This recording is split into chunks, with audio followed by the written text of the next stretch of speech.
আজকের এই ভিডিওতে আমরা ফিরে যাব বহু প্রাচীন এক জাতির কাছে। আদ জাতি এক শক্তিশালী, সমৃদ্ধ, অহংকারী এক জনগোষ্ঠী, যাদের আল্লাহ সুবহানাহু ওয়া তাআলার কাছে অবাধ্যতা শেষ পর্যন্ত তাদের ধ্বংসের দিকে নিয়ে যায়, আর যাদের প্রতি পাঠানো হয়েছিলেন এক মহান নবী, হুদ আলাইহিস সালাম। আদ জাতির বসবাস ছিল ইয়েমেনের মাঝে আহকাফ নামে এক বিস্তীর্ণ মরুভূমিতে। তারা ছিল অত্যন্ত শক্তিশালী, উঁচু উঁচু দেহ, বলশালী হাত আর বিশাল শহর গড়ে তোলার অসাধারণ ক্ষমতা ছিল তাদের। তারা পাথর কেটে রাজকীয় প্রাসাদ বানাত, আকাশ ছোঁয়া স্তম্ভ বানাত। মানুষ তাদের দেখে বিস্ময়ে হতবাক হয়ে যেত। কিন্তু সমস্যা ছিল তাদের হৃদয়ের ভেতরে। তারা নিজেদের শক্তিকেই সব ভাবতে শুরু করেছিল। তাদের মনে অহংকার বাসা বেঁধেছিল। তারা বলতো, আমাদের মতো শক্তিশালী আর কে আছে? আমাদেরকে কে হারাতে পারবে? সময়ের পরিক্রমায় তারা আল্লাহকে ভুলে গেল। তারা শিরকে ডুবে গেল। মূর্তি বানিয়ে তাদের সামনে সিজদা করত। তারা ভাবত, এই মূর্তিগুলো নাকি তাদের রক্ষা করবে, বৃষ্টি দেবে, ধনসম্পদ দিবে। এই অবস্থায় আল্লাহ রাব্বুল আলামিন তাদের হিদায়েতের জন্য পাঠালেন নবী হুদ আলাইহিস সালামকে। হুদ আলাইহিস সালাম ছিলেন তাদেরই বংশের, চেহারা চরিত্রে তাদের মতোই। মানুষের কাছে তিনি অপরিচিত ছিলেন না। তাই তিনি যখন প্রথম বললেন, হে আমার জাতি, আল্লাহর ইবাদত করো, তার বাইরে তোমাদের কোনো উপাস্য নেই, তখন লোকেরা অবাক হলো। তারা বলল, হুদ, তুমি কি আমাদেরকে আমাদের ধর্ম ছাড়াতে এসেছ? তুমি তো আমাদের মতোই মানুষ, তোমাকে কেন আমরা শুনব?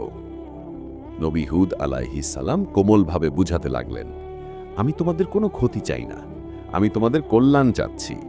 আল্লাহই তোমাদের সৃষ্টি করেছেন, তিনিই তোমাদের রিজিক দান।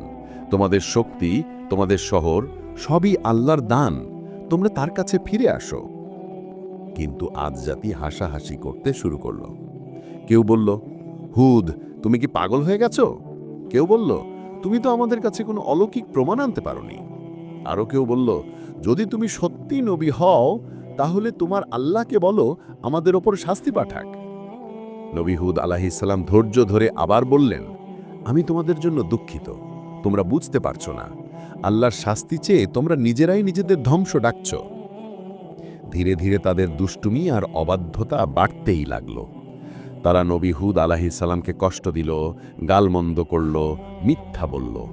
তারা নিজেদের শক্তিতে এতটাই গর্বিত ছিল যে তারা ভাবত, আমাদের কোনো কেউ হারাতে পারবে না। এদিকে আল্লাহ তাআলা তাদের সাবধান করতে শুরু করলেন। প্রথম শাস্তি এলো, বৃষ্টি বন্ধ হয়ে গেল। বছরের পর বছর বৃষ্টি পড়ল না। তাদের সবুজ জমি শুকিয়ে মরুভূমিতে পরিণত হলো। গাছপালা মারা যেতে লাগলো, পশু পাখি মারা যেতে লাগলো। তারা পানির জন্য পাগলের মতো হয়ে গেল।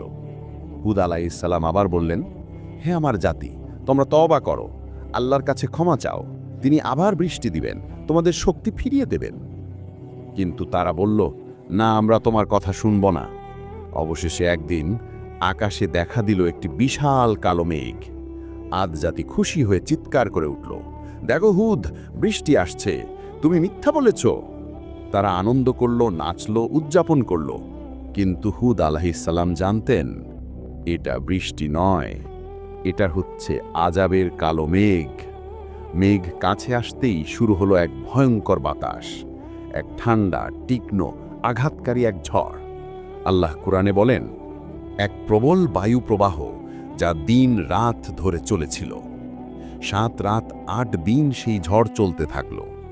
বাতাস এত জোরে বইত যে বিশাল দেহে আদ জাতিকে তুলত, ঘুরিয়ে আচার মারত। তাদের প্রাসাদ ভেঙে গুড়িয়ে যেত। যে জাতি বলতো আমাদের মতো শক্তিশালী কেউ নেই, তাদের দেহ পড়ে থাকত মরুভূমিতে, একটি খেজুরের গাছ ভেঙে পড়ার মতো। মৃত্যু ছাড়া কোনো পথ ছিল না। ঝড় শেষ হলে পুরো জাতি ধ্বংস হয়ে যায়। মরুভূমির ওপরে ছড়িয়েছিল নিথর দেহ আর ভাঙা শহরের ধ্বংসাবশেষ।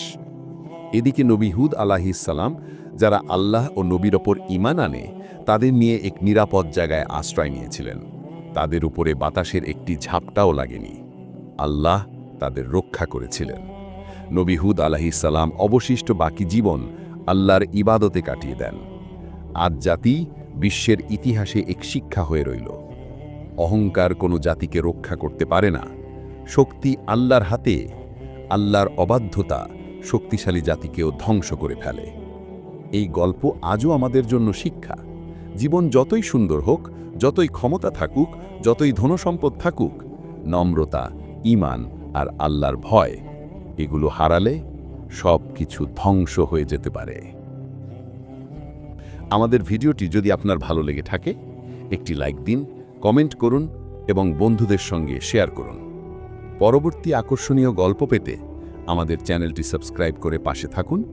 আপনার সাপোর্ট আমাদের আরও অনুপ্রাণিত করবে নতুন ভিডিও তৈরি করতে।